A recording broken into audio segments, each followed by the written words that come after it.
Hello everyone out there, this is Chantel from Layton Visual Center. I just wanted to go over some things today. I know a lot of patients have some concerns or some hesitations about the full auto tonometer that tests the interocular pressure of your eye, aka the air puff. I know a lot of people don't like having it done, so we're going to kind of demystify it and kind of go through some of the procedures that we do to make it a little bit more comfortable for our patients. Today my patient will be Delia. She is my coworker and fellow tech at Layton Visual Center. So we're going to go ahead and talk about maybe some ways to make you more comfortable on how the machine works, and then follow through with that procedure. So we do have to turn the lights out for the machine to work, so we'll take care of that first. And Delia, if you'll have a seat here, I just want to go over a couple of things. First, I clean it off. Obviously, we don't want to spread and share germs, so we'll clean off our machine first. We'll let that dry for just a moment. We'll get Delia in a comfortable position. We want to make sure that her chin is resting where it needs to be.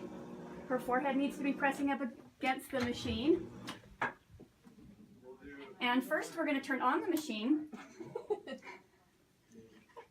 That helps every time. It may make it a little more comfortable for the patient if we don't, but so just a heads up, what I usually tell my patients is that when they sit down, a lot of them kind of want to jump back at first. I tell them that their forehead does have to be pushing up against that or the machine won't work. Delia, are you at a comfortable height there? I am. I can go down further if you need to.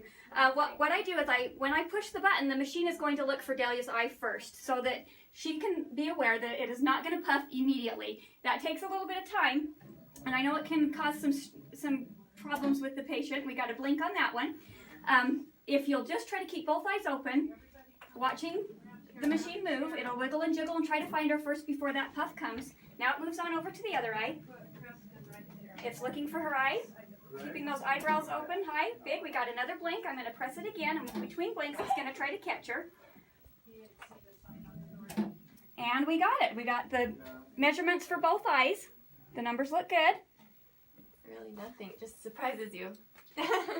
I have a lot of patients say that it's the worst thing, and as soon as it's done, it's like, oh yeah, that wasn't as bad as I remember it. So just remember, it isn't as bad as you remember it. It just takes a second. If you can try to keep both eyes open, the machine's going to find you first. That hesitation part is the worst, is waiting for that to happen, and then the puff will come. So for those of you who absolutely hate the puff or that we can't get an accurate reading on, we have an alternate method for taking that measurement. So we'll go ahead and turn the time over to Delia for that. So this is our alternate method to the puff. It is called a Tonometer, and it uses this little probe, and it kind of touches your eye multiple times, and it takes a pressure reading. So you just want to adjust it to where it's sitting against the patient, and you just want to have that light turn green. It might be a little too far away. And then I'm just going to press the button, and it's just going to go in and out. It's going to check her pressure. Sometimes if it's too near, it won't work. If it's too far away, it won't work.